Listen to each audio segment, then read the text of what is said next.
This is the Sports Porch, Black and Gold, with your hosts, the technical director, the Grand Schwabini, and Hockey Jesus. Come on, Pittsburgh. Let's show a little Steelers, Penguins, and Pirates love. The Sports Porch Black and Gold starts now.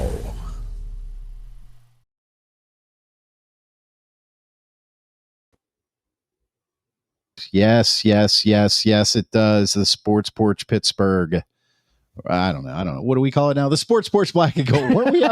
We were having a discussion about this right before. I know we're not going to go there. Welcome to the Sports Porch Black and Gold. You're not going to let me go there. No, okay, we're coming to you from all over the world on Facebook, YouTube, and X. We got too much to talk about. We do got too much to talk about to get into that discussion. What I want you to do, while you figure out what the hell is going on here, and while I figure out what the hell is going on, is I want you to go to YouTube if you're already there or you're not there at the Sports Porch Podcast, and I want you to subscribe. And if you're on X, at the Sports Porch 1 and the porcheslive.com is our website. I'm going to drop the podcast right after the show on the iHeartRadio app, Apple Podcasts, Spotify, or anywhere you get your friggin' podcasts. I'm your technical director. To my right in the studio and on the screen is Hockey Jesus. We're coming to you from the basement. That's right. All you guys in the media. This is a basement podcast. It's not his mom's, though. It's the bet. No, it isn't. It's definitely not my mom's. Definitely not your Sorry, mom's Mom, basement. if she's watching. Sorry, Mom. You've done enough trouble down there for a lifetime. Well, she would. Really? Yeah, she would, really. She would let us podcast down there, though. So we let all Janice be, okay? Yeah, let Janice be. Let's not bring Janice in. And coming from the studio in Indiana Township, which is a rural area, very, very far outside of Pittsburgh, of no consequence, is the Grand Schwabini. What's the deal? Why are you remote tonight? You got a little bit of a cough? I mean, what's going on? No, I just got so much stuff I'm getting through. I'm doing everything, pulled in a million different directions. They're taking the Grand Schwabini's time for granted. All the people out there. It is true. We do that. And if you could see up here in the corner, we've got a new studio camera. We're kind of playing with it, so bear with us there. Kind of gives you an idea what you're looking at. It's a little dirty right now. My wife would be embarrassed. She'd come down here and clean. She'd have the cleaning lady clean is what she would do. But we're men and we're dirty, yes, so this is the perfect this is how we space live. for us. Yeah, this is how we live. And look, Chris Chada, one of our top fans, is already in the house with something on the Steelers. Is it true or fake news that the Steelers D has given up 800 yards in the first two games? Oh, it's true. Yeah. It's damn true. Yeah. And of course, that's what we're going to talk about. You know, Chris, just Chris Chada bringing up the word fake. I'm kind of wondering if we go back to last week's show. Now, would you say that Rodgers was faking it last week? Yeah, I would say he was faking it. We're going to get into that. Of course, we're going to talk about the Steelers.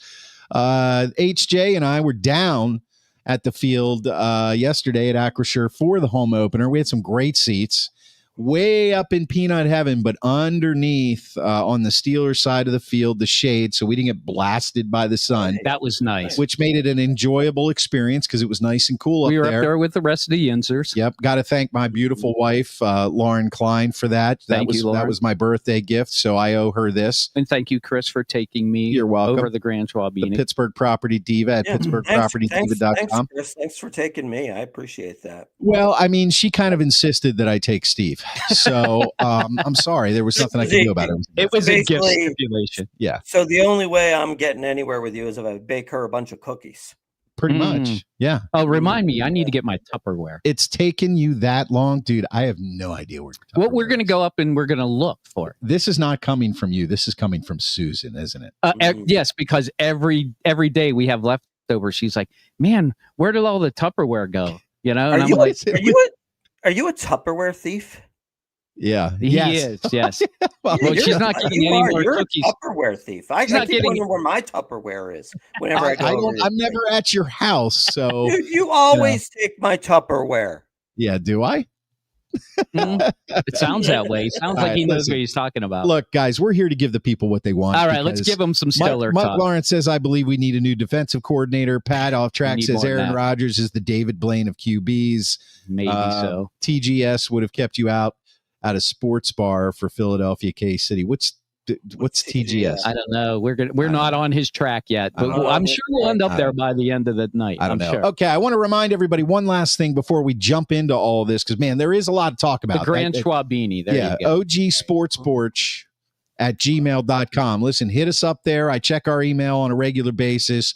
OGsportsporch at gmail.com. If you have any ideas for the show, if you'd like to be a guest, there's a link we can send you. And if you have any other general questions, like, do we like each other? Do we like Mark? Does Mark like Steve? That kind of stuff. Make sure you hit us up. OGsportsporch at gmail.com. What the hell is wrong with this defense? You tell us, and we'll tell you. Steve and I were at the game. And so, Grant Schwabini, we're going to give you the floor because you were watching from the friendly confines of your beautiful home, close to Fox Chapel. So in downtown, upscale Fox Chapel. So, yeah, what did you see? And look, I want to preface this. There's been a lot of talk radio since this game. We listened to the post-game interview with Mike Tomlin. You listen to the fan. You listen to Mark Madden. It's all been put out there. So, no, we're not breaking any news. But, somebody's got to talk about it. We're your therapy. It looked horrible. Grant Schwabini, what did you think? Specifically about the defense? Yeah, what the hell is wrong? Defense. Read that little sign down there, and that's what we're working on. All right. What the hell is wrong with the defense, Mark? We need to know. Well, there's a lot wrong with the defense. And I hate to come out and be an excuse maker right away. But let's be fair that there are three significant players to the defense that were not playing this week. One being JPJ, another being Deshaun Elliott, and another very early in the game, Alex Highsmith was out.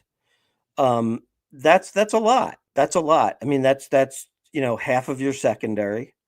And that is your next best defensive player on the interior line slash linebackers next to TJ Watt. So that's a lot to overcome, number one. But at the same time, I'm going to say that the defense doesn't seem to be playing in sync. It seems like guys don't know where other folks are supposed to be. Right. It seems like they're kind of close a lot, but they're just not getting home. Like I thought TJ Watt the first 2 weeks has looked pretty good, actually. He's getting in the backfield, making plays, but he hasn't had any sacks. Yeah. And I guess if you go back to last year, if you want to count that, I mean, he's had 6 games in a row without a sack. Right. And that's not the TJ Watt that we all know and love. Cam Hayward, he made a significant play when he batted the ball up, and then Herbig intercepted it. But there's while I do like when guys put their hands on balls, it also means that they can't get to the quarterback. That's true. So that's kind of another thing that I just feel like the Steelers aren't getting much of a pass rush. If they are getting a pass rush, it seems to be more from like a schemed up situation, like when Jack Sawyer was in there a lot. Yeah, Jack Sawyer was in there. And the other linebacker, Peyton, what's his name again? Yeah, Peyton Wilson. Yeah. Right. He got in there on one occasion. Look, I mean, the bottom line is that they have a hard time, stopping third downs. They have a hard time getting off the field. Yeah. And look, I mean, I know that people say, well, maybe they need a new defensive coordinator, but isn't that really Mike Tomlin for the most part? Yes, so, he crafts that defense. Right. So, again, I think this was a similar game to last week defensively, in that like I've always I've always said it's a splash play defense. They give up yards, but when they're playing well, they don't give up touchdowns, and they come up with turnovers. This week they didn't. They just didn't. And if this team doesn't get turnovers, actually the turnovers in this game kept them in the game. That's true. Yes. In the first half, 100%. For a little while. Right. Kept them in the game, but you can't count on 3 or 4 turnovers. 1 or 2 should be enough to make it, a difference in you winning the game, and that's just not happening either. So let's get some comments in here, and then we'll go over to you, HJ. Yoho's son, who by now you should have received your package, Yoho's son, with your draft gear in it. If not, let me know. But I accidentally left it in the trunk of my car, so it took an extra week to get it out. Hopefully that was the only thing in the trunk of your car. No, there's other things in the trunk of my car, but nothing that would get me in trouble unless they executed a search warrant. No, that's not a good place to keep dead bodies. No, definitely. Yeah, the blood seeps out the bottom. I mean, I could go into it. Yeah, there's no need to do that. Yoho's on injuries. Donald Sharp, need players to step up to the potential of the Steelers. Mike Lawrence. Right on, Donald. Actually, what he's saying is they can't stop the pass and they can't tackle. That hurts too. In case you haven't noticed, your comments are showing up on the bottom right hand of the screen. Mr. Tummy chimes in, if a team can convert a 3rd and long with a run, there's no need to pass and thus no opportunity for a pass rush. That's a great point. That's absolutely Mr. Tummy. true. Welcome back, Mr. Tummy. Yoho's son, I think he says he got it. So that is one thing I would say was probably the most disappointing thing, was that essentially the Seahawks were giving up by running the ball, saying, okay, we'll kick a field goal. And they let the guy run in like 22 yards out. Yeah, that was 13 yards, but yes. Yeah. Whatever it was. He ran at least 22 yards running towards the sideline. Running right towards us and then running right into the end zone afterwards. Yeah, exactly. So let me take a crack at this defense. Okay, please do, HJ. Please do. First, let me say everything that the Grant Schwabini said is absolutely true. But there are a few things I want to focus in on. First is the coaching. The one thing that I noticed being at the game, and that's what's so great about being at the game and sitting up high, you can see the whole field. So you can see whether we're running zone, whether we're running man. I know you can at home too sometimes, but it's usually after the game, after the play starts. Almost the whole first half, they did not play a man. They just played a zone. And what happened was, that was that dink and dunk stuff that Tom Brady killed us with. Yeah. This time it was with Cooper Kupp. And they were taking what was that we were giving them, and we were giving them easy 8-yard passes. I mean, really easy plays. And I'm not going to fault the pass rush for that, because essentially you can get rid of that ball in less than 3 seconds. And there's nothing that TJ or Cam or Highsmith, when he was in the game, could have done anything about. They needed to make that change sooner than later. They were so afraid of that deep ball that they weren't going to roll it up. But it took a whole half until they started to do it. And it was effective a little bit until that deep pass in the fourth quarter that broke it open. The defense did have splash plays, like Mark said, kept them in the game in the first half. But somebody explained to me how we can get the ball at the beginning of the second half, go 3 and out, and then punt the ball to them, and then automatically they go 80 yards down the field like it was like we were Swiss cheese. Bad defense. There was no defense at all on the field. Like, don't you make some adjustments at halftime to say, okay, this is what we're going to do. They're going to come out, they're going to do some things, but we're going to get them off the field. That to me was the end of the game. I know that only tied the game, but the way they went down that field, and there was no problem at all getting to the end zone, that's a big deal. And like Mark said, the end of the game touchdown. I just want to speak briefly about the injuries. I don't know what the hell is going on with the Steelers and their training staff and how they get this team ready for the season. How can they already have half their defense out with injuries? And I know the field was hot yesterday and they were wearing black uniforms, but there were so many guys that were getting gassed, between Patrick Queen and Wilson And they had to put Holcomb onto the field. It was a 3rd and long situation. He barely made the tackle to stop them, to go to 4th and short. But that's ridiculous. How can they be so out of shape and not ready? And I put that on coaching too. And there's going to be a theme to my rants this week, and it's all about coaching. This team has plenty enough players to get the job done. And honestly, I thought they had more talent on the field than Seattle, but Seattle was so well coached. They took what was given to them. They didn't make mistakes, and they just kicked our ass. And it was a shame to be at a game where, it felt like you were in it, but honestly, we were never really in that game. And I blame 90% of that's probably too much. 75% of it on the coaching, and they just weren't ready to get out there. And that's what it looked like when you were at the game. Yeah, I'm going to expand on a lot of points here after I get a couple more of these comments here. Chris Chada, what is the most glaring problem you guys so far? We'll get to that on defense. Yoho-san, this is interesting. He says tackle the ball instead of just grabbing at the ball. It's interesting on a couple of those Jalen Ramsey. Now, Jalen Ramsey earned his money yesterday for the most part. Well, except for that deep ball that he gave up. I know, but that interception was very nice. He read that route perfectly. Mm-hmm. He jumped it. He plays with passion. It's true. I'm a little bit surprised given the fact that I was not. I didn't really like the trade for him because I think he's aging. But that being said, he earned his money. But here's the one thing I did notice. He had a couple good. And I'm speaking to Yoho-san's point right here.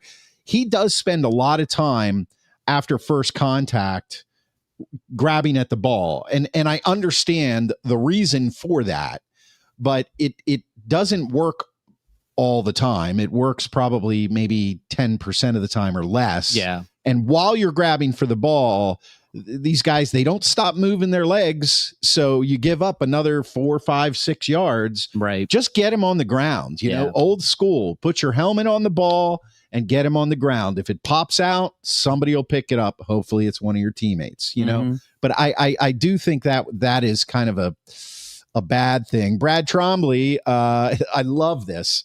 Well, the best part of that game was your live coverage walking through the crowd. You want to know what? I wouldn't have assumed that while we were walking through the crowd, but after the game, yeah, we had some good fun with some Seahawks fans.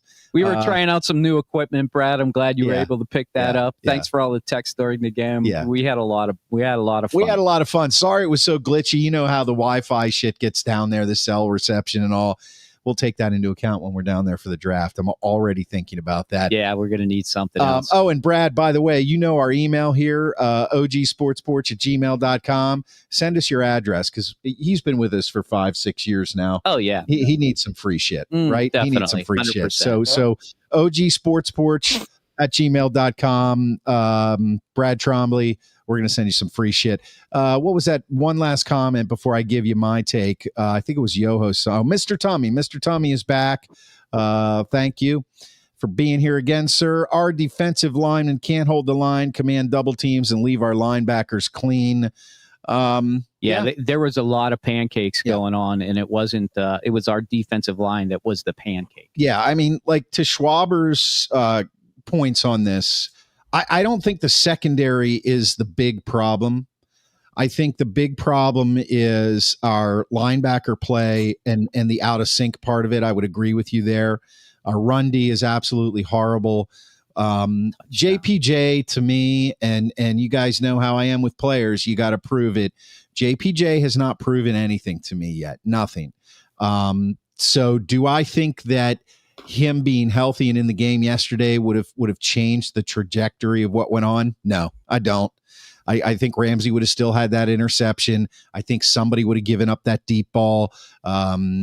Speaking to Steve's point about the adjustments, remember they did make an adjustment. They rolled the corners up in the second half. They did. And the first thing that happened was when Steve said they should roll those corners up to get into that zone so Cooper Kupp can't keep shredding them slowly up the middle. Yep. They did roll those corners up, but it left them vulnerable to the deep pass. Yeah, JSN and got next thing open you know, right, JSN gets open, and Darnold lofts one up there. Darnold, who, by the way, when he's under pressure, looks like he lost his car keys and he has to go to the hospital for a birth and he can't find his car keys, and then he throws the ball. It's like to me, I'm looking at that and I'm saying, and we haven't even talked about the offense yet. I'm saying this defense is so poorly organized because, just like you said, HJ, they have the talent. They have the talent individually. Now, I will say that watching Darius Slay play, the guy's definitely lost probably a little more than he Steph. has, but he wasn't the guy getting burnt yesterday. No, but he's probably the reason they're not rolling it up. But Schwaber, you should be glad that the Eagles let him go this year, because I think this is the year. He looks slow out there when you watch him live, and I followed him for a pretty good portion of the snaps he was in. I was following him around the field. He brings a lot of experience, but he's finally lost that step. He's the who's the guy that we signed, that Peterson guy? Yeah, Peterson. Yeah, Peterson. He's that guy now. So God bless him, but we can't rely on him. Our defensive line is absolutely atrocious. I know Cam Hayward, all you Cam Hayward haters and then lovers and then whatever you are now. Haters. Yeah, he batted a ball down and Peyton Wilson picked it up. Batted it up, whatever. And it wasn't Peyton Wilson. Is this my point that I'm making, or is no? This you your keep point? saying Peyton Wilson, but it was Herbig. Yeah, I know. I got a problem. They both look the same to me. They're they're undersized. That's racist. And no, it's not. It's sizist. It's sizist. Okay, Jesus Christ. Anyway, just go with your thoughts. The line is terrible. It's not coached well. Yes, there's injuries. I know Harmon. He can't play right now. Our linebackers. I thought Patrick Queen. He's playing a little better this year. He's not afraid to burst through the gap, and he is trusting what's behind him because he has veteran leadership in that secondary. Yeah, that's a good thing. But we're just not there, and that defensive scheme is not putting pressure on the quarterback. And I actually think, Steelers Nation, that this idea of this is what I don't like about what the Steelers will do. Once in a while, they will cave to public opinion. And last year at the end of the year, what was public opinion on TJ Watt? He didn't have any sacks the last 5 games. They need to start switching him around. Look. It doesn't help. As a matter of fact, no, it doesn't. Broderick Jones from right tackle to left tackle, nobody understands, or people don't understand. It's going to take him a year to learn how to play the position. Yeah. I mean, we all say he sucks. Well, of course he sucks. Well, he got better this game, I thought. He did get a little better, but and so we're talking about the D now. We'll move on to that. So, I really think that we have a serious problem when it comes to that run defense. And I think that is the most glaring, to go all the way back. That is the most glaring issue, is our front 2, 3, or 4 on that defensive line on the defense. No pressure, no way to stop the run. That leaves the secondary vulnerable all the time. And even former all-pro cornerbacks and safeties are going to have issues when it's open season on throwing the ball over the middle. 149.5 rushing yards per game. The Steelers are giving up, only beaten by the Giants, the Bills, the Vikings, and the Titans. Yeah. The Giants give up 177. You mean only better than? Mm-hmm. I wouldn't call that. They're working their way to the top of this list. Of the Let's worst just put list. it that right. way. Yes. I wouldn't call that the only team's beating them. They're the only team's worse than them.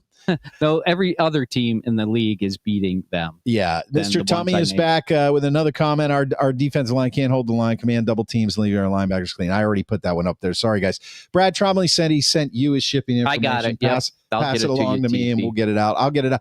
I'll get it out this week. I'm not going to get it out tomorrow. Well, I might get it out tomorrow. I'm just not going to make any promises. I wouldn't make any promises. I'm not. There's lots of things in your trunk that you need to get out. I'm not going to see that. All right, listen, guys. I want to get to this comment about expunger baby. What's up, guys? What's wrong with the receivers? Yeah, we're going to move to the O. First, what I want to do is say, if you're watching us on YouTube right now, we do have a bunch of people watching there. We really appreciate you being there. Please hit that subscribe button at the Sports Porch Podcast. Just hit the subscribe button, then click notifications, because we're live every Monday night at 7:30 p.m. Eastern Time. Black and Gold Sports all the way. We do some other fun things in here, but we really enjoy it. We're really grateful you're here. We're trying to grow that YouTube channel as quickly as possible, and that's how you can support us. If you're on X, you can follow us there as well, or hop over to YouTube. If you're on Pittsburgh Beautiful or the Sports Porch, the same thing. We drop the podcast right after the show. It's on Spotify, anywhere you get your podcasts. Listen, Chris Chata left us a comment on Spotify. Comment on Spotify. Tell us how you're feeling, man. Tell us if you disagree. We're Uber fans, 35 years. We'll tell you like we feel it. We've been friends for a long time. There's no doubt about that. We're not going to mince meat here. There's no possible way that we can offend each other. We try, though. We try and outdo ourselves. Most of the time. Pat Donovan says, wait till you play Derrick Henry twice. Can't wait, Pat. Exactly. It can't be any worse. Exactly. So let's go now to, let's talk about the offense. What's wrong with the offense? The scheme or the players or both? That's what I came up with. What is it? What's wrong with it? What's that Chada's question? What's wrong with the receivers? No, that was our vampire first person. Oh, okay. Expunger baby. Thank you very much. Expunger baby. I love that. Put his comment up there again if you got it in front. Yeah, I got it right here. Yeah, okay. Yeah, right here it is. What's up, guys? What's wrong with the receivers? Are they really that bad? They can't get open at all.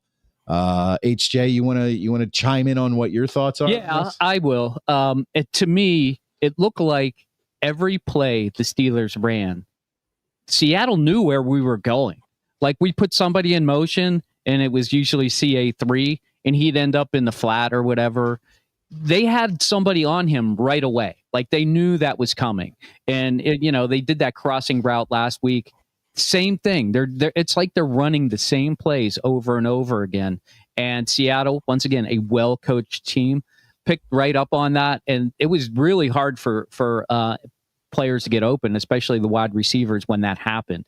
I think the only time that they did get open was when Aaron Rodgers wasn't really running for his life, but the pocket was collapsing on him, and there was no one player that was close to him. But Aaron Rodgers is so good at getting out of that pocket and then finding a little bit of daylight so he can throw the ball. That's one thing about him that he has not lost. He still has that ability to do that. And when he would do that, then it would kind of be a little bit of a scramble, or he would then the guy would be open because he would have a couple extra seconds to get it to that guy. I thought that was unfortunately, their best play. But when your best play is basically a broken play, that's going to be a problem every time. And I don't think it was the receivers that were not talented enough to get open. I think it's the play scheming. I'm gonna pick the scheme on this one. I'm not going to pick the players. Clearly, the scheme then leads to the bad offense. They had a short field several times and could only get a field goal. I didn't like that. And 38-yard field goal. Not like they even got into the red zone. And I just thought their offense had so much trouble stringing plays together because of it. And that's going to be a problem moving forward. The other thing, too, is, and unfortunately, I listened to Tomlin on the post game with that was platitudes and latitudes. That was so hard to listen to. And as a collective, we couldn't get it together, and individually, we couldn't get it together. Yeah, and it just drove me crazy to just listen to him make excuses. And so that's my take on the offense. I can't wait till we talk about this Caleb Johnson situation. Yeah, we'll get there. Well, the one last thing I want to say is they did a better job of having one running back in there, and Jalen Warren, and I think that helped the running game. But I still don't think he is the right running back. And I'll just end it with that. Go ahead, Schwabini. Yeah, well, one of the things that I was able to see that I'm going to guess you probably couldn't see this way high up at the game. The interception that Rodgers threw in the end zone. Right. Yes. Right. Mm-hmm. You want to get to the coaching again. They pointed it out on the TV, the announcers, that this was an absolute mistake by CA3. By CA3, right. In that basically what CA3 is supposed to do when there's a tight end that's coming behind you in the back of the end zone and you're now in scramble drill, he's supposed to come back to the ball. And instead, He didn't come back to the ball. He went straight back towards Freiermuth. You had two guys in the same place. Right. He was actually throwing to Freiermuth. And, then of course, he ends up tipping the ball and it gets intercepted. Right. So, yeah, exactly. That was, that's one where, look, I mean, I don't know. I think that you could look at it two ways. You could just say, well, that's a mistake by CA3, or you could say, is that coached well enough? Yeah. Right. Coaching. Well, that's both. That's both. Yeah, he needs to be coached, and he ran the wrong route. I mean, it's his fault for running the wrong route. How much coaching went into preparing him for this particular play? The other thing I would say with the offense is, and I don't want to knock this guy because I think he's one of the best things they got going. But, DK Metcalf has been dropping the ball quite a bit. Yes, he has. I think he had 3 drops this week, Yeah. Well, I think 2 were definitely his fault, but the one was, it was thrown pretty hard. But yeah, you're right. In fact, the Seattle fans in front of us, they were like happy when he was dropping balls. They're like, "Oh, how many times have we seen that in Seattle?" That was an interesting thing. We had a group like HJ was saying of Seattle fans in front of us. Well, there were 2 of them. Well, there were a bunch. 2 is not a group. So contrary tonight. I mean, seriously. the other thing is in a group. I'm just trying to. 2 is a couple. Yeah. The other thing too that I want to comment on, and this goes directly. This goes directly to Mike Tomlin. I mean, how about just no balls at all? None. I mean, ball, what was it on the 48-yard line? Yep, 48-yard line. 4th and 1. Yep. I mean, you're gonna kick it there? Kick it. I mean, he was getting loudly booed at the stadium when that happened. Yes. I thought that was weak. I mean, if you're talking about being aggressive and, you don't run from the challenge, you run toward the challenge. Right. That was running from the challenge. And why would you as a collective, running from the challenge as a collective. And why would you have faith in your defense at that point? Like, exactly. I don't know why he has this faith in his defense. Maybe because he's seeing something that we don't, but there was no reason to have faith. And what's the other thing I think too, and I kind of blame this on Arthur Smith and Tomlin kind of as a combo, and it's a collective. As a collective, and to be honest, it's odd because what I'm going to say is, I think that what the Steelers do is they take a really good thing and they actually kind of turn it into a problem. And that's Boswell. He's so automatic. Mm-hmm. I feel like they're just fine with kicking 50+ yard field goals instead of trying to get the first down.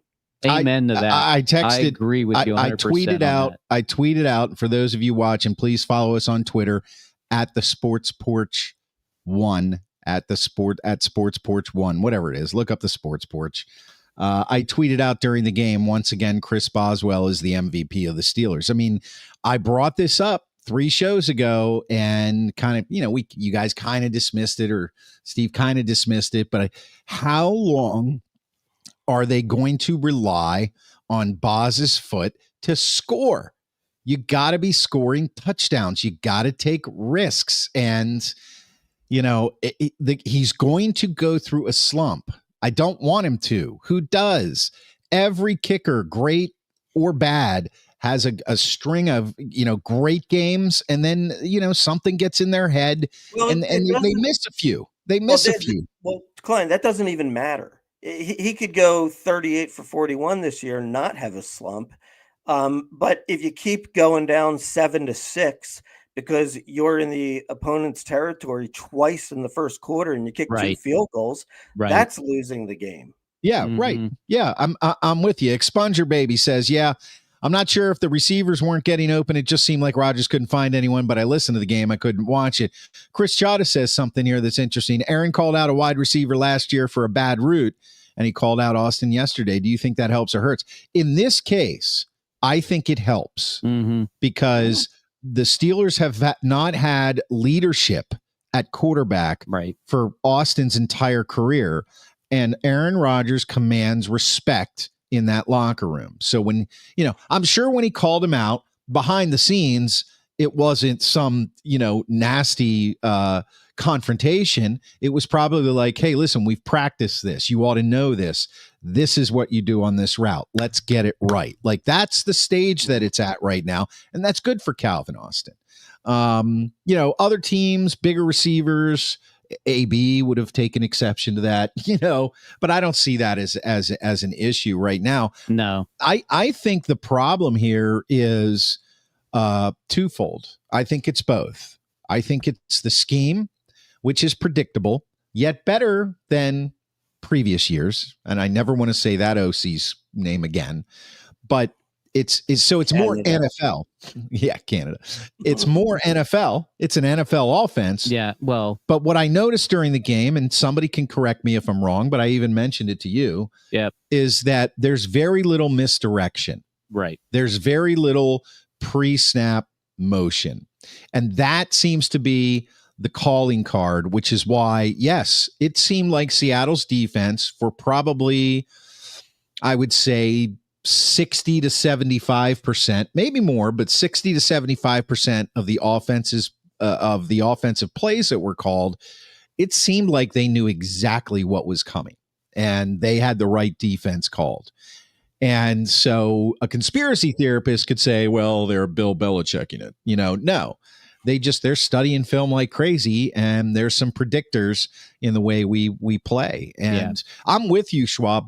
Look, DK Metcalf, I questioned his ability as a true number one. And once again, you guys are, well, he is the number one. Yeah, he is the number one, but I mean, I didn't see him getting open. Well, he was open, and what would have helped a couple times is that one that he did drop, Mark, was another one right across the middle, and he could have run for a very long time on that if he would have just decided to catch it before he was trying to figure out where he goes. Can I talk about the rushing offense for a second? Yeah, go for it. Sure. So the rushing offense is absolutely pathetic. It's averaging 62.5 yards per game. That is the fourth worst in the NFL. And it's also fourth worst in yards per attempt at 3 yards, 3 yards per attempt. And, Pat is talking about red zone efficiency. I agree with you, Pat. I think red zone efficiency is a very important stat. Well, the Steelers are 80% in that stat. The problem is they only get 2.5. They've only had 5 total red zone entries this season. And that's not enough. That's one of the worst in the league. There's only 2 teams that have worse red zone entries than the Pittsburgh Steelers. You mean there's 2 teams beating them? Yeah, right. 2 teams. Well, there are a lot of teams tied for those 2 teams. So it's actually 6 or 7 teams. Beating. But I don't want to confuse you, Chris, with numbers. So let's just stick to the topic of the red zone. What? The red zone is important, but the Steelers have to get into the red zone in order for them to be efficient about it. That's the problem with the Steelers. Their offense just can't keep it going. And to me, it seems like the offense, although I agree with you, more like a real NFL offense, it seems like they only have a few plays that they like to play, and they can't mix it up. It's not like they're not adding anything new. And teams that are going to be well coached, which are most of the teams in the NFL, they're going to have a problem with, because it's going to make our offense look more like a midget football team than it will an NFL football team. Yeah, and as far as the run game's concerned, I've said it before, I'll say it again. Jaylen Warren, he has flashes. That catch and run yesterday. In the third quarter, brilliant. It was great, but it led to nothing. Basically. Well, an interception in the end zone. Thank you. That's nothing, or less than nothing, which I thought was impossible according to you. Well, it wasn't his fault. No, you can have negative numbers. Yeah, right. So, and Caleb Johnson, and we're going to dovetail right into this special teams play. Yes. Caleb Johnson has shown me absolutely nothing, because our coaches will not let him show us anything. And Gainwell, God bless his little heart, comes over from the Eagles with a great big shiny Super Bowl ring. I don't know why he's the number 2 back, because when he's in the game, the other team knows he's getting the ball. Okay, so it's scheme and the players. And, let's talk about the line real quick. Looked slightly better, but remember, Jones played right tackle his entire NFL career, which is now 3 years. He came out after starting only 11 games or so as a left tackle. You wasted 2 full seasons trying to get him to learn the opposite side. And as the counselor, our good friend who's a guest here every now and then, pointed out, right, when you flip from the right side to the left side as an offensive lineman, it's not as simple as everything's just opposite. That's hard enough. Yeah. It's like playing a totally new position. You got to give him some time. The problem is you brought in Aaron Rodgers to throw the ball downfield, and this guy isn't ready. He isn't, not at Rodgers, Jones. He's not ready. Right. And so of course all the shit's going to fall on him. He sucks. No, he doesn't suck. I know I've said that in the past. I'm going to retract that. He doesn't suck. He's not ready. And that's a lot of issues. You know what Broderick Jones is really good at? What? Helping people up when the play is over. Yeah. First one there to help him up. Yeah, he's got that down. Okay, so let's see what Pat Off Track says. Mortgage broker, technical director having difficulties with arithmetic. No longer a mortgage broker. Yes, a technical director, always had difficulties with arithmetic. Thank you, Pat Off Track. All right. By the way, I think the point that you were actually getting at, and I think Steve would agree with as well, is, and I heard somebody on the radio say it like this morning, and I was like, exactly. I heard Caleb Johnson is a running back. Exactly. Yeah. Yes. And look, he's also a running back who does well when he gets a heavy volume of carries in a game. And he's not exactly the fastest guy, but he wears defenses down. That's what he did in college.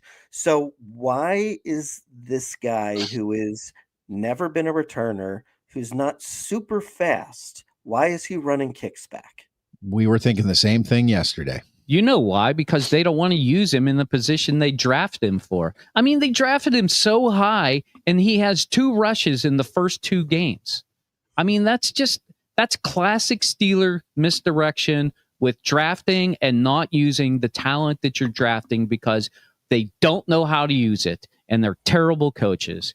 And I can't wait to get to this special teams. Yeah, so let's get right there. So everybody has heard about this, the kickoff that Caleb Johnson mishandled. The kickoff heard round the world. Yeah, it bounced in the field of play and then into the end zone. And the rule is if it bounces in the field of play, it's in play. It's in play. It's so that if it ball. goes into the end zone, you must recover it to down it. Or if the other team recovers it, it's a touchdown. If it bounces directly in the end zone, then it's a touchback. That's right. Because it didn't land in the landing zone. That's right. Which is in the field of play. New rule this year. So what was the first thing that came to your mind when you saw that happen? Because it was literally the first thing out of your mouth after the dust settled. The first thing that came to my mind is nobody has yet said it.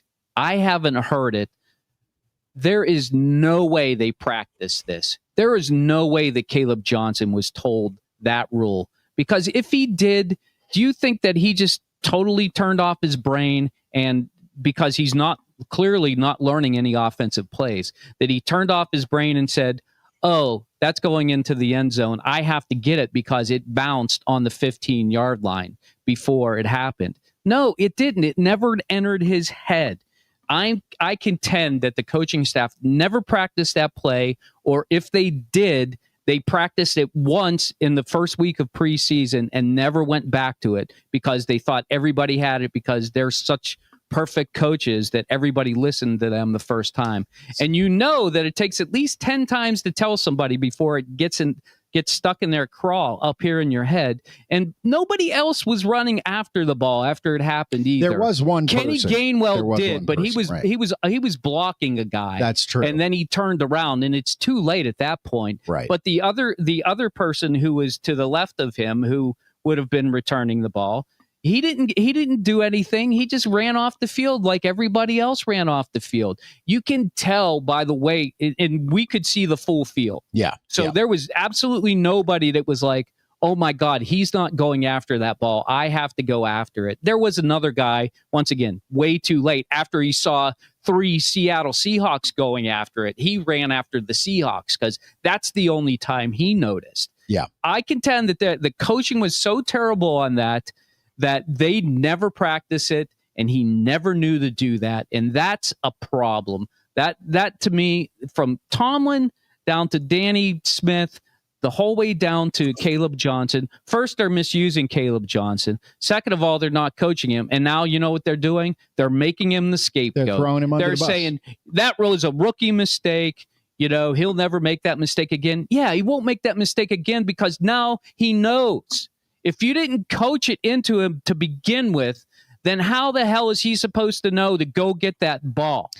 That's what's ridiculous about it. So, and by the way, has anybody heard Caleb Johnson talking about it? Has anybody asked Caleb Johnson anything about it? I don't know. No, the answer is no, they haven't. You know why? As far as we know. Because they don't want Caleb Johnson to have to lie, and they don't want Caleb Johnson saying, I never knew that. Yeah. Because if he says he never knew that, then that goes back to the coaching, and they don't want to make the coaches look worse than they already are. Yeah. So I would say that if you listen, and we were listening to the Tomlin press conference after the game as we were walking back to the parking lot, and Tom, I don't know if you heard it, Steve, but when they asked the question, I know you heard this. They said, "What about the kid?" And he said, "Rookie making a rookie mistake." Yep. There was a follow-up question. I think you were laughing or reacting to it. I don't know if you heard it. The follow-up question was, well, is that something you practice? And Mike Tomlin answered, every single day. Mm-hmm. So basically what he's asking us to believe. What he's saying is they practice the kickoff every single day. Right. There's no way in hell they practice a flubbed kickoff like that every single day that goes into the end zone. He's so full of shit, Tomlin is. He believes it every time he talks about it. And that's the problem with the Steelers. Their coaching believes the shit that they're saying. By the way, I have another point on this that seems to have eluded everybody. Oh, I can't wait to hear it. Oh, good. And to be honest, I feel like it eluded Tomlin. And I think there was an opportunity to get out of this situation, and they didn't even ask to have it take a look at. I mean, I'm telling you right now, like, as I watched replay after replay from home, okay, it looked like the Seahawk had the ball in his hands for a split second, had like one knee down in the end zone for a split second, and he was in the white like instantly. I mean, I can't imagine why you wouldn't challenge that. I imagine if he doesn't have full possession in the end zone, is that then either a touchback or a safety? It's a touchback. Yeah, it's a touchback. I mean, why would you not take a look at that? It was like it just happened so fast. Yeah. I was talking to another guy who actually was at the game and said the same thing. We thought he was out of the end zone. Mm-hmm. I mean, look, I guess I'm going to say maybe he was in if so very few people are talking about this, but I swear to God, I mean, that was extremely close. And they didn't even take a look at it. Well, that's a really good point. We don't know that your point is very well taken. Yes. And I was having the same thoughts as I was watching it, because when it happened in real time, it was like, what the hell happened? What's he supposed to be? Hey, what? Right. Oh my God, it's a touchdown. But I was watching on the big board, and they showed that replay a couple times, and a lot of people in the crowd reacted. I thought the same thing you did. Absolutely. Mm-hmm. I thought, and watching on the big board, it's not like watching a TV. It's the same angle, but you're far away, you know. Right, but I was like, I don't know. Did he really recover it? Or, you know, I have to think, because every scoring play is reviewed. And there was some time. That's a good point. There was some time in between.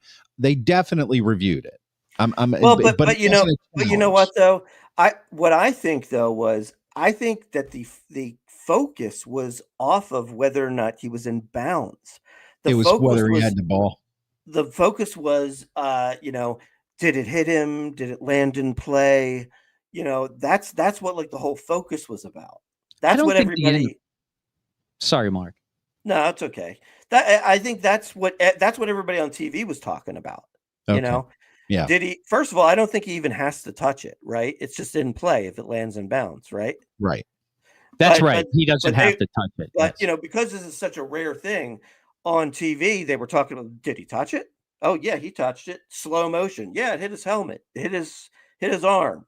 They were like stuck on that, and nobody was paying any attention to if the guy was in bounds or not. I don't know. And in the grand scheme of things, guess what? Doesn't matter. Yeah, that didn't matter. It's true. It doesn't matter. I mean, yeah, game's over. The reality is that whether or not he was in bounds or not on the recovery, the Steelers collectively, as a team, didn't know they had to go after the ball. Yeah, that's 100% right. They got a lot of stuff they need to fix. And by the way, TD is actually absolutely right. The NFL automatically reviews every scoring play. Yeah, excellent. Yeah. I mean, I feel like that's information we should all know, just as fans. Well, now everybody in the world knows it. Oh man, just because of you. All 7 billion people watching us. All right, if you're watching us on YouTube, I want to thank you very much for being there. This is the Sports Porch Black and Gold Edition. If you haven't figured that out yet, we are live every Monday night at 7:30 p.m. Eastern Time. And there's a really easy way you can support us if you like what you're watching here. You can just hit that subscribe button. Then you can click the notifications button, and your phone or your device, it'll tell you, hey, guess what? It's Monday. It's 7:30 p.m. The boys are on the porch. You need to hop on up. You need to have a discussion. You need to talk about this shit. You can visit us at theporcheslive.com. That's our website. I got to be honest with you. We promise all the time to put a lot more articles up there. The three of us are not writers, although I do count Schwab to be a pretty good writer, and me, myself. Steve needs a little help with punctuation, but I'm a math guy. Yeah, and it's my engineering. We are going to start putting some articles up there again, I hope. The last one that Schwaber put up about O'Neal Cruz shouldn't be getting anywhere near the All-Star game. That got a lot of play, Schwaber. So, you got talent there that's untapped. Kind of seems like I was right about that one too, huh? And you were exactly right, because we got a prediction coming from you in a little bit. Yes, I gotta. You keep going, but I gotta find out exactly what he's hitting right now. Okay. All right. And of course, follow us on Twitter. Follow us on Facebook. Spotify is where you can listen to the podcast in the car on your way to work tomorrow. We would love if you would leave a comment there. We're looking forward to the draft this year in Pittsburgh. We got a lot of draft gear out here. Hey, different subject. In the Eagles-Chiefs game yesterday, this is Mike Lawrence. Welcome back. What about the false starts on the tush-push plays? Listen, before you say anything, Schwaber, that's a great question. When those tush pushes were happening, after the game, we went back to Steve's house in Greenfield, got in the city of Pittsburgh. Where was that pizza from? Thank you, Capizzuto's in Greenfield. Let me tell you something. That is, and I've had it a few times, and I've thought this every single time, one of the best slices of pie I've had in Pittsburgh. And you can get an extra large for only $20. Yeah, which to me still sounds expensive, but that's cheap for today. You know, it freaking is, man. What is it again? Oh, with pepperoni. Capizzuto, man. I paid like $37 for one for delivery the other day. Yeah. Good God, it's a fucking pizza. I know. Anyway, we were watching that, Mike. We were watching that game, and the first time we were like, maybe he moved, but that last time it was clear at least one guy moved way ahead of it. I think, and Schwaber was watching it, at his own home, hanging out with his Eagles buddies online, and it looked to me like there was a false start on every one of those tush pushes. There was one guy on the right side or the left side of the line. No, the right side of the line that was jumping every single time, but he was interior. He was a guard. So I don't think the refs were catching it. I think that, I haven't listened to, it should be a reviewable play. Well, I've had a lot of other things going on today, but I listened to a little sports radio, and of course it's Pittsburgh sports radio. So they're talking about the Steelers. I think they could have called it. I think there's an argument there on the side of banning the tush push. Now, I am not. Hold on. I'm not going too far. Hold TV. on. I'm not in favor of banning the tush push. I think it's a perfectly appropriate play. What I'm saying though is for those who want it banned, to have what I thought was 3 straight tush pushes where there was clearly in my mind, because of instant replay, but it was a false start, that those who are opponents of it could grab a hold of that and say, this is not something that the refs are able to manage, therefore it should be banned. If they start talking about it, that's where they're going to go. Just change it so you can review a false start on a play. That's it. Yeah, I get it. I get it. And then they go back 5 yards, and then they have to punt the ball. It makes a big difference on the 4th down play. That's the only reason I say that. I agree. And Schwaber, I don't. There's nothing you need to say. I mean, I'm not advocating for or against. I picked the Eagles to win the game, and hey, I was right. I mean, it happened so fast. Good for the Eagles for doing it. I wouldn't stop it if I were them, and I would jump off sides every now and then. Yeah, I don't. Why not? It gives you an advantage. I don't think it's intentional. I think it's just because the guy's amped up and he wants to get there. Of course. How about? Well, look, I mean, the guard you're talking about is the new right guard, Tyler Steen, right? Who's filling in for Mekhi Becton, who they let walk. And Tyler Steen's a pretty good player. I call him an average offensive lineman. He's a former Alabama player. They picked him, I think, in the 3rd round. So he's serviceable, but he's confused. He's constantly looking back at Jalen Hurts. I'm like, would you stop looking back? Just look forward. So I think that he might have jumped off a couple times, but for the most part, I think the grand majority of them don't include false starts. Yeah, I agree. And you know what I mean, here's the thing that I think, bringing this more towards our show. How about a little creativity from the frickin' Steelers? How about taking Big Mount Washington and having him run the tush push on 4th and 1? Yeah, that would require creativity. Yeah. And probably hands that he doesn't have. He probably can't take a snap. Well, we don't know about that. Okay, let's end our football segment on this right here from Steelers fan 256. Let me get these comments in here. Tomlin needs to be fired immediately, says Steeler fan 256. Hey, look, thanks for being here, Steeler fan 256. I know you're on YouTube. Love your comments. Please hit that subscribe button. Do us a favor. Click notifications. You can be here every Monday. We'd love to hear everything you have to say about it. And on top of that, Steeler fan 256, you're absolutely right. He needs to be fired immediately. Now, we're realists here, so we know that's never going to happen, and he's never going to be fired. But thank you for absolutely stating the truth. Tomlin does need to be fired. When was the last somebody put this out there? I think it might have been Josh Yohe or one of the beat writers here has said, when was the last time, seriously, when did you watch a Steelers football game and say that was a well-coached team? They really had it all together. I honestly don't think I've ever said it, except for when Bill Cowher was their coach. I mean, I can't remember the last time I was like, wow, they really outcoached that team. They should have lost, but the coaching was so brilliant that saved the game. And it's been too long. And I understand this rule about the Steelers never firing a coach. They need to rethink this. I mean, come on, it's 2025. I'm a traditionalist, so I respect the tradition. But when it gets to be this bad, and it was this bad, I'm old enough to remember. It was this bad when Coach Noll was there. Coach Noll had the smarts to step down because he knew he didn't have it anymore. I don't think this coach is stepping down ever. I agree. Expunger Baby says, I like Tomlin. Ha ha. Nice. Well, okay, Expunger Baby. I think this is sarcasm, but we'll take it. Yeah. So he clarifies it. He likes his personality. He is entertaining in those press conferences. There's no doubt. I like how Pat Off Track has now turned Tomlin into Tomlinson. Yeah. And And then he plays this game here. I have no idea what he's talking about. This is the part of the show where I think he's like 3 or 4 Jack and Cokes in. So. No, maybe he's talking about Taylor Tomlinson, the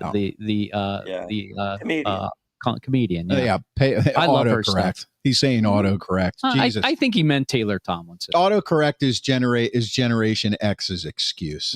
That's our excuse. Everything autocorrect. Let's move on. What are we need to do the picks. We got to pick. We got to make our picks. We want to do the Grand Schwabini's prediction. He's got a prediction. This is a Pirates prediction. Okay, get the lamp out. Get the lamp out. Here we go. All right. So we'll rub the lamp for you, Schwab. We have your lamp. Okay. This is your prediction. Now, for those of you who don't know, the Grand Schwabini, he is in touch with the universe, the sports universe. Me so uncomfortable. You're rubbing my lamp. I know, but it should feel good. It should feel really good. It's so shiny and gold. Right so now, anyway, the Grand Schwabini is going to make a prediction about the Pirates, and I think it's worth listening to. And the Grand Schwabini, who speaks to the sports universe and the sports gods, they generally give him information they won't give other people. So while I rub this lamp, Grand Schwabini, I'm going to now open, and your prediction shall come true. Well, we know that O'Neill Cruz has had a very topsy-turvy year, to say the least. Say the least. Some really nice home runs, hit extremely hard, but a lot of home run derby almost. But a lot of blunders. My contention was that he's just not a very bright baseball player, and he's also not so talented. He might swing a big stick, but he is currently right now in real time hitting 204. Oh, that's up. So it's up. It's up. Good game. It's up. It was 200 the other day. Mm-hmm. So the question is, unfortunately, he's not in the lineup tonight, which might actually be a good coaching decision. But the question is, will O'Neill Cruz join the Jack Sawinski under 200 club? Oh, the new line, the Jack Sawinski line. Grant Schwabini says no. He's going to finish over 200. But he is not going to break 210. He will be in the 20 single digits. I was really hoping you were going to go below the Jack Sawinski line. I really wanted to, but he's just a little better than Jack Sawinski. Yeah. Formerly known as the Mario Mendoza line for you. The Mendoza line. For you old school guys out there. This is now the Sawinski line for us. I've been saying it since O'Neill Cruz first came onto the scene. He's not a good baseball player. But he'll bat over 200 this year. So congratulations, O'Neill Cruz. Yeah. And look, the business of baseball and sports, if we had our druthers, we'd release him, get rid of him, whatever. But we know the economics and the way things are done. It's not that simple. But I don't think he belongs on a Major League Baseball roster. I never did. And at this point, he's shown me absolutely zero. There's lots of guys that are big and strong and try to play Major League Baseball, and they can hit the ball a mile.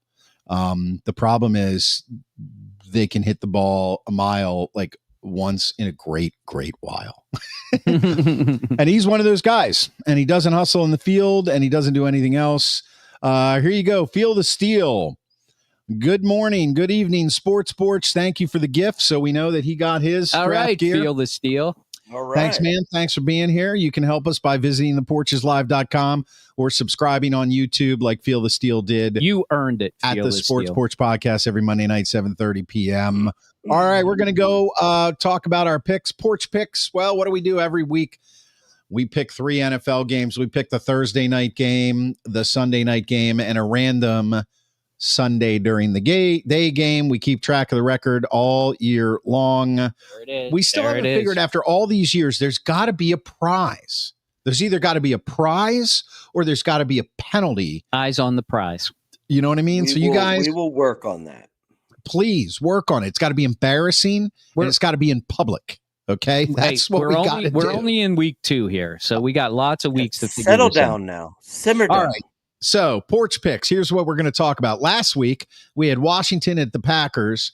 I had Washington. Steve and Mark had the Packers. Wah, wah, wah. We had Atlanta and Minnesota. Steve and Chris had Minnesota. Mark had Atlanta. Woo. We had the Eagles and Chiefs. Yours truly had the Eagles. Mark and Steve had the Chiefs. The Eagles. Last week, I was 1-2. Steve was 1-2. Mark was 2-1. I'm going to put our current records. Porch Picks NFL 2025. TD is 4-S. 4-S. Wow. What's S? Yeah. What's S? 4-S. You've created a new What's category S? for yourself. What's S? Holy moly. 4-S. S is for. Wow. I can never get it right. All right. TD. Numbers are hard for you, man. I get it. Just throw in an S when you think it's a 2. I get it. It's called a variable. TD is 4-2. HJ is 3-3. And so is the Grand Schwabini. Wow. We're right on his heels, Mark. We're almost there. This week, we are picking Thursday night Dolphins at Bills. We want your pick in the comments. Dolphins at Bills.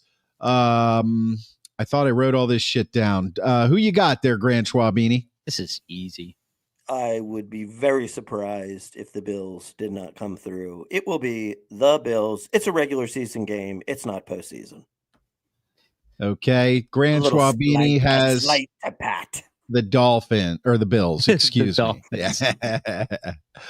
HJ, your pick. Feel the Steel says the Bills. Well, I have to say that I think the Dolphins will eventually win a game. I don't think it'll be this one in Buffalo. I'm going with the Bills. I am also going to go with the Bills.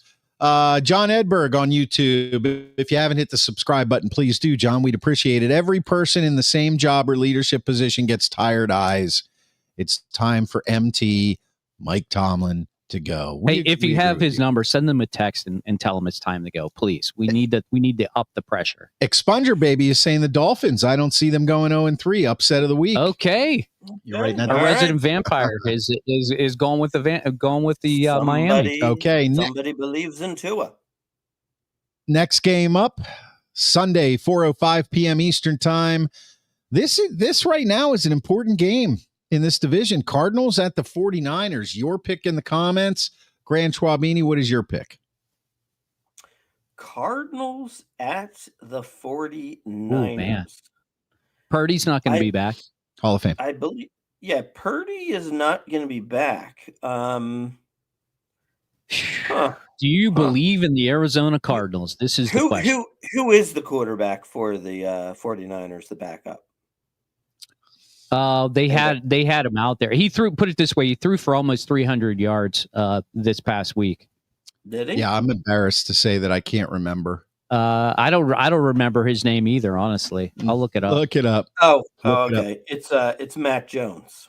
Mac Jones. That's right. I was totally. Right. I was like, oh my God, Mac Jones. Yeah, Mac Jones. That's right. Crazy. Dolphins Chiefs at Giants. No. We didn't make the pick. Cardinals at 49ers. You're a freaking mess. Listen, dude, I'm trying to follow all of our viewers are leaving comments, and I love it, and I'm trying to keep up with them. So sorry, guys. By the way, he went 49. By the way, he had 3 touchdowns, no interceptions.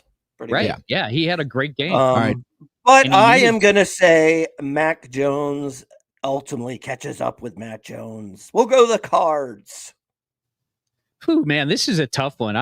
But you know what? I'm just going to go with my gut. I'm going to go with San Francisco. I'm not a Cardinal believer, and I don't think I ever will be. I'm also going with the 49ers. I think the Cardinals, they have to trip somewhere, and this is an important game early in the season. I think they need not. They're pretty good. They're a pretty good team. Now, here we go. Here we have some picks. John Edberg says, going back to the previous one, Dolphins at Bills, Rain Man McDaniel is on thin ice. He's taking the Bills. He could be the first guy canned this year. Yeah. Feel the Steel says the 49ers. Expunger Baby says, I love the vampire. I think he's talking about, what's his name, McDaniel. John Edberg says Cardinals. Expunger Baby, 49ers. John Edberg says Mac Jones. He was telling us about that. Field of Steel's already picked the Chiefs, so he's one ahead of us. Well, you threw it up I there. know I did. I know. Man, give the guy a break. He's a little bit. Field of Steel's a little quicker than you. Maybe he wants to be our technical director. Okay, come on in. Sunday night, Chiefs at Giants. Your pick in the comments. Schwaber, what is your pick? By the way, how about the Giants finding a way to lose that game? I mean, come on, guys. Come on. I know. 14, what was it? 14 seconds left? Yeah. I mean, it's ridiculous. 2 completions, 60 yards. And how about Russell Wilson putting up that game the other day? I mean, 450 yards. Yeah. I mean, ridiculous. I know. Classic Russell. All right. Classic Russell, all in a loss. You got to go Chiefs. There's no way they're going 0-3 against this crappy Giants team. There's no way. I'll say Chiefs. Man, I really want to take the Giants. I'll be honest with you. I really do. But I think Kansas City's defense is just enough to get them through. But, boy, Kansas City's offense is absolutely struggling. They have no running game. They have no passing game. They only have Patrick Mahomes, honestly. He's the only thing that they have going. Do I think the Giants can shut them down? I do not. I'm going with Kansas City. Yeah, you know what, guys? I'm going with the Giants here. I think they've played a couple tight games. I think Kansas City is reeling right now. It seems like their identity is kind of at play here. Kelsey is obviously, I mean, if this isn't Kelsey's last year, come on now, you know.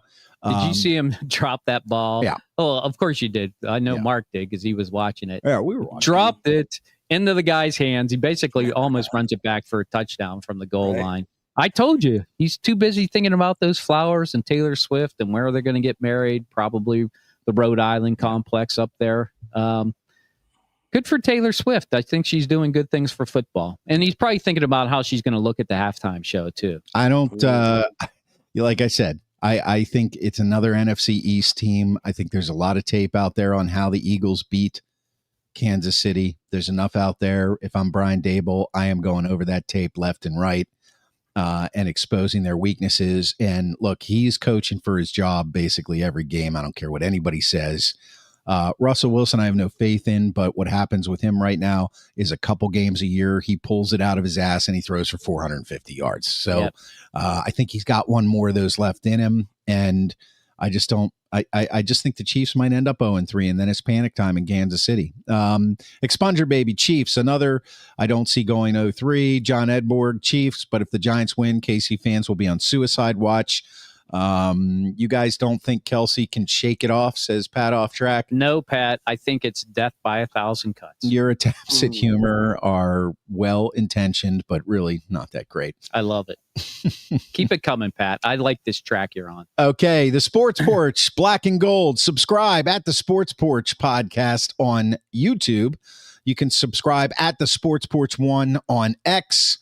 You can visit our website, theporcheslive.com, and see all of this stuff, all of our reels, all of our videos. Listen, if you're on TikTok, hit us up on TikTok, the Sports Porch. You can find it. You see our logo, Black and Gold, Sports Porch. Follow us on TikTok. Follow us on Instagram. Anywhere your little heart desires. And listen to the podcast. Leave some comments. Leave a review on the podcast if you do, please. We would certainly appreciate that. John Eidborg, one more prediction here. Cardinals is there's another Zona believer. Yep, there you go. ogsportsporch@gmail.com. That's our email. Email us if you want anything you want to talk about. If there's a subject you want us to talk about, just email it to us. We'll get it on the show. Feel the Steel has one more comment. Fellas, to back up Steeler Freak's comment I said in the other podcast when 2024 season ended, Steeler locker room needs a new standard. Yeah, I think there's a lot of people that feel that feel the way you do. It's the old, the message is stale, and it's getting very, very obvious. Let's move on here. The last segment of the evening, something that the Grand Schwabini looks forward to all the time. It's called What We're Watching, and I'm going to let him intro it. Well, folks, friends, family, we want to give back to you, and this is how we do it. We know that it's really hard to figure out what to watch next. You know, you watch that great show, and you're like, this is awesome. This is, will we ever watch anything as good? Well, becomes a very difficult task at hand. We give you your time back. You don't have to figure it out. Just let the Sports Porch guys figure it out for you. If we give you 2 thumbs up, that means it's a bomb. Go check it out. If we give you 2 thumbs down, it means not worth your time. Just tell your husband, your wife, your friend, your family, anybody, your pet. Tell them, hey, guys at Sports Porch said this one rocks or this one don't rock. Chris, you want to give us the classifications? The rules. The only rule is that you have to finish the season that you're currently watching, or you have to finish the entire movie in order to give a review. If you bail on it, obviously you thought it sucked, but you can't even give a true review because sometimes things rebound. You know, you give them a couple shows, they rebound. That is true. John Edberg on YouTube. The TD has a new look. He must be wanted by the FBI. If you only knew. If you only knew. Be careful what you wish for, John. All right, I'm going to start with who wants to go first? Which one of you guys wants to go first? I've been dying to review this. I have to go first. All right. Hockey Jesus has watched something on Netflix. It's called Extant.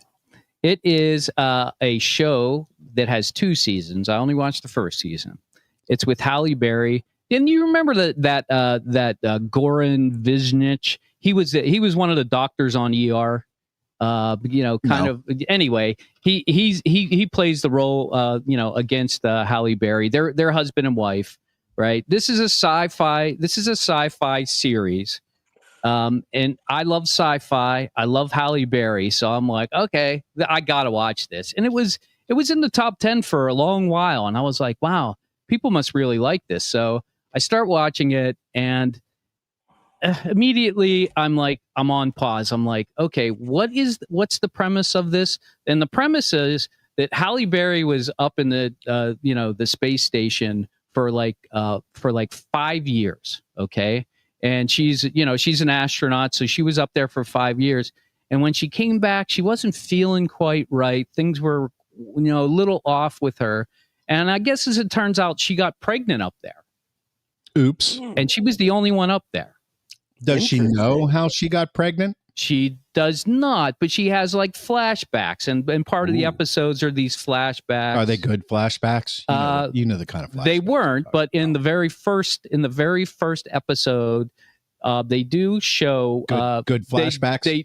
They do show the husband and the wife in the shower. So there you have that going for you. See, that's why I give things a thumbs up. Yes, I did that. I did that for the technical director because he was asking about Halle Berry, and we all are curious about that when we see Halle Berry. I'm 3 inches away from getting in trouble. No jokes on the 3 inches. Anyway, is this alien sex? Is that what's going on here? So we don't really. I'll be honest with you, Mark. It's not. She's not the only one who's been pregnant. Ooh. After being up there, as she finds out, and there's this whole nother underlying story that is a group that's kind of knows what's going on, but they try and hide it. So they're killing off people, and they don't want to kill off Halle Berry because supposedly, I guess, what is inside of her is very important for learning things. And I have to be honest with you, this show really sucked because you made it sound so good. Yeah, I know. I thought the same thing. I was like, okay, they're going to bring it all together. First of all, they never bring it all together, and they never really tell you how she gets pregnant. And all they do is show all these dead people, like the guy who runs this underground show. They show him with his daughter who died 5 years ago. And there's no connections to anything. And you're just like, what the hell is going on? And at the end, they never wrap it up. You're just like, okay, so this is the dumbest show I've ever watched. And I started feeling that way around episode 3 or 4. And it was 10 or 12 episodes. And I was like, I'm not going to make it through this. But because I was an unselfish watcher for you, I finished watching the whole thing so that you absolutely do not watch this. It is awful. It is terrible. Right. If you love sci-fi and you're looking for something, this is not your show. Don't watch it. Now, there is a second season. That was going to be like, look, you got to give the second season a whirl now. You have to. And the other season is with Negan from Walking Dead. He gets in. He's in it somehow. Yeah. And I love him. Yeah, I love Jeffrey Dean Morgan. Yeah. So I may give it, just because he's in it, I may try and make it through the second. Yeah, terrible. Absolutely awful. I do not recommend you watching this. Expunger Baby says, I did not expect you to say it sucked.